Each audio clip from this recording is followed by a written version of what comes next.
வணக்கம். எழுத்தாளர் சுஜாதாவின் ரத்தம் ஒரே நிறம் நாவல் வாசிப்பது உங்கள் பிரமிளா. அத்தியாயம் 28. முத்துக்குமரன் இப்போது வார்த்தை வார்த்தையாக பேசினான்.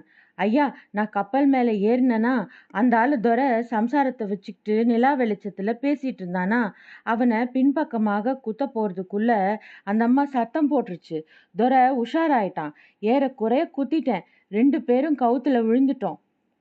அட, ஏன் வெட்டியா பேசிக்கிட்டு? அவனை குத்தல கொல்லல, வந்துட்ட, எப்படி தப்பிச்ச?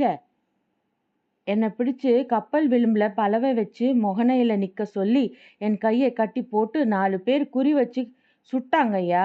கீழே விழுந்துட்டேன். ஆனா உடம்புல எங்கேயும் குண்டு படலையே. ஆ என்றாள் பூஞ்சோலை வாயை பிளந்து. இத பாரியா என்றாள்.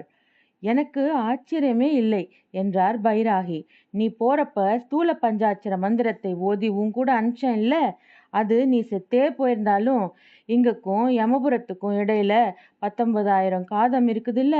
முத 3 நாள் நீர்லயும் 3 நாள் அக்னிலையும் இருந்தாகணும் இல்ல. அப்ப கூட மீட்டுட்டு வந்துடும் மந்திரம். அது என்னவோ பைராகி, உங்க மந்திரத்தாலோ இல்ல அவங்க குண்டு தவறிடுச்சோ எனக்கு தெரியாது. உசுரோடத்தான் இருக்கமான்னு இப்பவும் ஆச்சரியமா இருக்குது. மறுபடி செத்து பொழைச்சையா. இனி அந்த சகவாசம் வேண்டாம், சொல்லு பைராகி.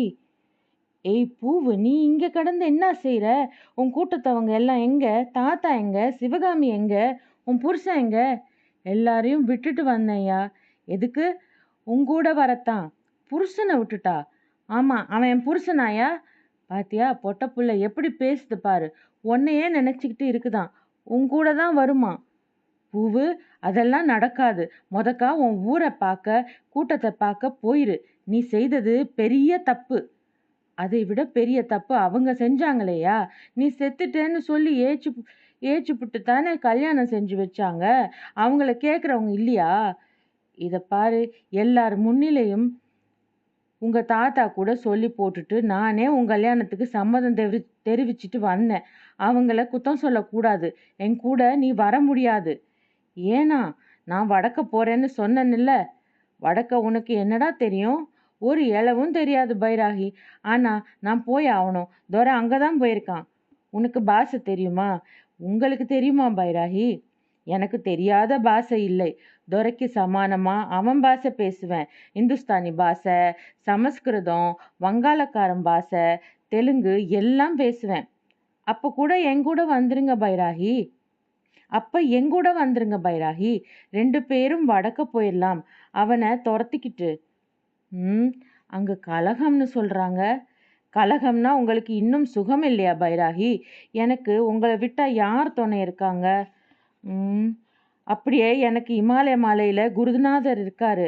6 மாசமா நின்னுக்கிட்டே தபஸ் பண்ணிக்கிட்டு இருக்காரு. வெளிக்கு வந்தா என்ன செய்வாரு என்றாள் பூஞ்சோலை. ஏய், அவர் தேவ ஜாதி, அதெல்லாம் இருக்க மாட்டாரு. கேட்கறத பாரு, ஓடுகாலி பொணமே. மன்னிச்சுக்கோங்கய்யா, தெரியாம தான் பேசிட்டேன். பைராகி, என்னையும் உங்க கூட கூட்டிட்டு போயிருங்க பைராகி. உங்களுக்கு நான் எந்த வித சேவை வேணும்னாலும் செய்யறேன். என்ன முத்து, இந்த கழுதையையும் கூட்டிட்டு போயிடலாமா?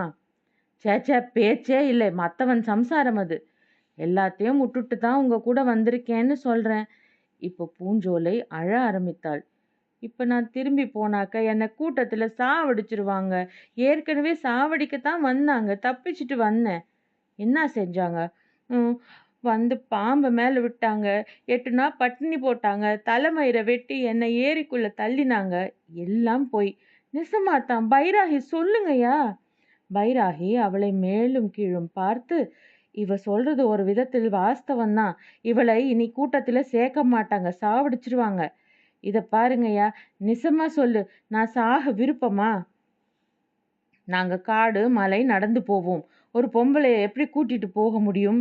ஐயா, நான் உனக்கு ஒரு வித தொந்தரவும் கொடுக்க மாட்டேன்யா. கூடவே வரேன். சோறாக்கி போடுறேன். நடுவில் வித்தை காட்டி பணம் சம்பாரிச்சு தரேன். நீ 10 அடி நடந்தா நான் 15 அடி முன்னால தான் இருப்பேன். வேணும்னா ஆம்பளை வேஷம் போட்டுக்கிறேன். இந்த மாற என்ன பண்ணுவியா என்று பைராகி சிரித்தான். என்ன சொல்ற முத்து? கூட்டிட்டு தான் போய் பார்க்கலாமே. கழுதைக்கு போக்கிடம் கிடையாது. உங்க கூட பெரிய ரோதனையா போச்சு பூவு. சரி, உன்னை கூட்டிட்டு போறோம். ஆனா ஒண்ணு, என் கூட பேசக்கூடாது, என்னை தொடக்கூடாது, சரியா? நீ என் கூட பேசினா பேச மாட்டேன். சரியா, பார்த்துடலாம் என்று சிரித்தாள். உற்சாகத்தில் மணலில் ஒரு அந்தரடித்தாள். சரியான பொம்பளையா இது, நமக்கு உபயோகப்படும் என்றார் பைராகி. முத்துக்குமரன் களைப்பில் நடக்க சிரமப்பட்டான். பைராகி, அந்த ஆளை தாங்கி பிடிச்சுக்க, கீழே விழுந்துருவாரு என்றாள் பூஞ்சோலை. பைராகி, இன்னைக்கே புறப்பட்டுலாம். அந்த சேனை வடக்காகத்தானே போய்கிட்டு இருக்காங்க. அவங்க பின்னாடியே போய் சேர்ந்துக்கலாம். அவங்க இந்நேரம் எத்தனையோ தூரம் போயிருப்பாங்க. அவங்கள பிடிக்கணும்னா குறுக்கு பாதையில போகணும். சாயங்காலம் புறப்பட்டா போதும். நீ இருக்கிற நிலையில கொஞ்ச தூரம் போனதும் விழுந்துருவ. கவலைப்படாதே, என்கிட்ட விட்டுரு. ஏய் பூஞ்சோலை, நீ என்ன செய்யற? பட்டணத்துக்குள்ள போய் கொஞ்சம் காசு சம்பாரிச்சிட்டு வா. கோயிலாண்ட வந்துரு. அதுக்குள்ள நான் இந்த ஆளை அழைச்சிட்டு போய் மருந்து மாயம் எல்லாம் கொடுத்து தேத்தி வைக்கிறேன். வடக்க போறதுக்கு ஏற்பாடு செய்யணும். வா முத்து. ஆங்கில இந்திய கலப்பு பெயர் கொண்ட பாரக்பூர் கல்கத்தாவிலிருந்து 15 மைலில் ஹூக்ளி நதிக்கரையில் இருந்தது.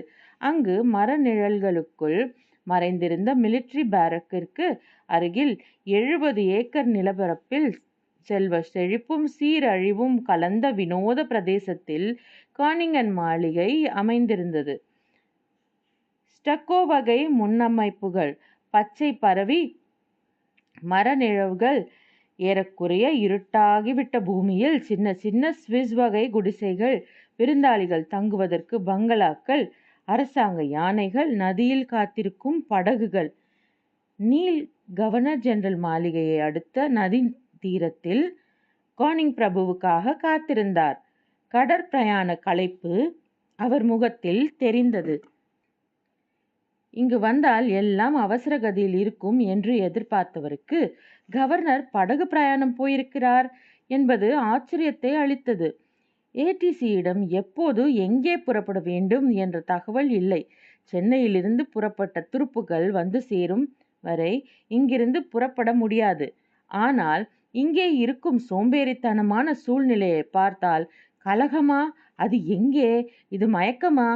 இந்தியர்களுக்கு ஆட்சி தலைமை கலவரப்படவில்லை என்று காட்டிக்கொள்வதற்காகவா? அப்படித்தான் இருக்க வேண்டும். நீல் காத்திருந்தார்.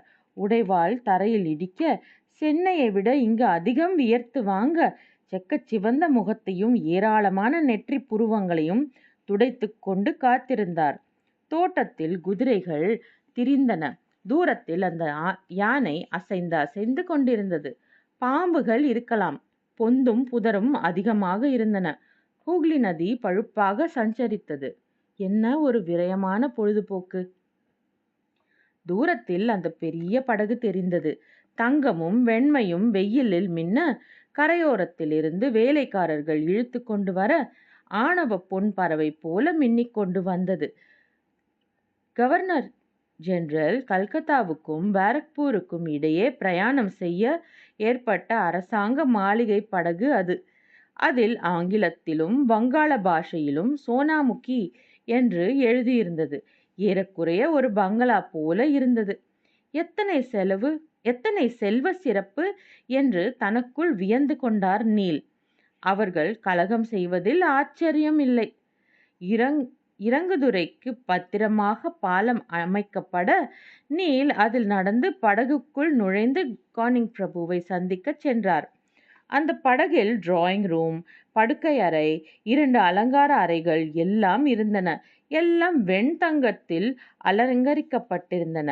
முன் அறையில் பச்சை மொராக்கோ அணிந்த தங்க நிற சோஃபாக்களில் ஒன்றில் கானிங் வீற்றிருந்தார். இந்தியாவின் ஆட்சி தலைமகன், ராணியின் முதல் பிரதிநிதி. சார்லஸ் ஜான் வைஸ்கவுண்ட் நீலை விட வயதில் சிறியவர்தான். தோற்றத்தில் இளமையும் பளபளப்பும் இருந்தது. அவருக்கு முன் கவர்னர் ஜெனரலாக இருந்த டல்ஹவுசியை போல அதிக பிடிவாதம் இல்லாதவர். கொஞ்சம் மனிதத்தன்மை நிறைந்தவர். இங்கிலாந்தின் பிரதம மந்திரியாக இருந்த ஜார்ஜ் கானிங்கின் மகன். தந்தை பிரதமராக இருந்தபோது அற்ப ஆயுளில் இறந்து போனபோது 4ஆம் ஜார்ஜ் மன்னர் அனுதாபப்பட்டு அவர்கள் குடும்பத்துக்கு பிரபுத்துவம் அளித்துவிட கானிங் பிரபுவாக மாறினவர். ஈட்டன் பள்ளியிலும் கிரைஸ்ட் சர்ச் கல்லூரியிலும் படித்தவர். கணிதத்திலும் இலக்கியங்களிலும் தேர்ந்தவர். ஸ்டுவர்ட் பிரபுவின் மகள் ஷார்லட்டை மணந்தவர்.